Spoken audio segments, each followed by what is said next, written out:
अभी आज की खबर है मौलाना जर्जीस साहब को जेल से रिहाई का, अल्हम्दुलिल्लाह जमानत मिल गई।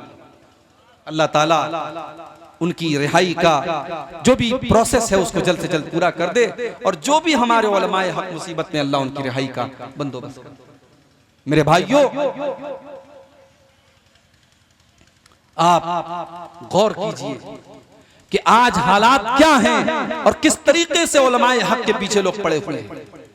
और मौलाना जर्जीस साहब के ऊपर इतनी बड़ी मुसीबत आई और हमने देखा फेसबुक के ऊपर और सोशल मीडिया के ऊपर कुछ लोग मजे ले रहे हैं, लोग तंज तारीफ कर रहे हैं।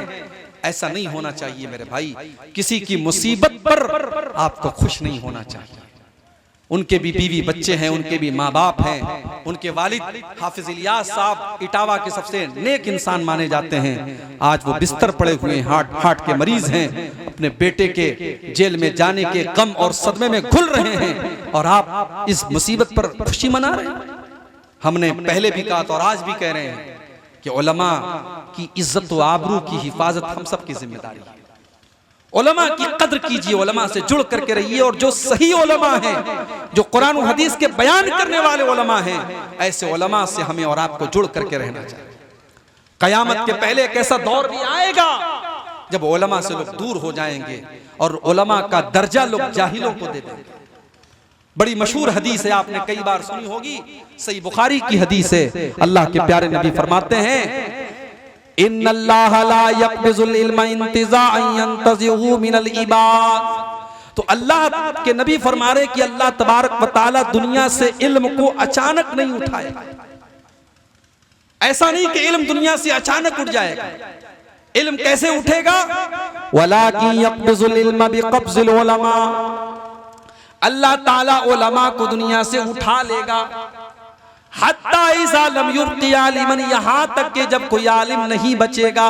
इत्तख़ज़न नासु रुऊसन जुहाला, लोग जाहिलों को अपना सरदार बना लेंगे, जाहिलों को अपना मुफ्ती बना लेंगे, जाहिलों से तकरीर करवाएंगे, लैला मजनू की कहानियां स्टेज पर सुनाई जाएंगी।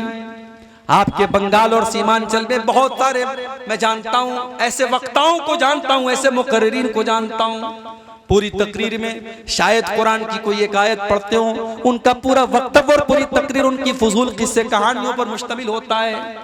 ये गलत है मेरे प्यारे साथ। अगर आपने इसको कंट्रोल नहीं किया तो आने वाले वक्तों में आप इस जलसे के स्टेज पर नाचने गाने वालियों को भी बुला डालेंगे। अगर आपने पब्लिक की डिमांड को देखा और आवाम की डिमांड को देखा तो आपके स्टेज पर खूबसूरत कपड़े पहन करके गजल पढ़ने वाली शायरा भी आकर के गजल पढ़ेगी, देख लीजिएगा। और शुरू हो चुका है। इस साल सीमांचल के कई जलसों में मैंने सुना साफ शायर लोग आ रहे हैं। कहां से आ रहे हैं? मऊ से आ रहे हैं, लखनऊ से आ रहे हैं।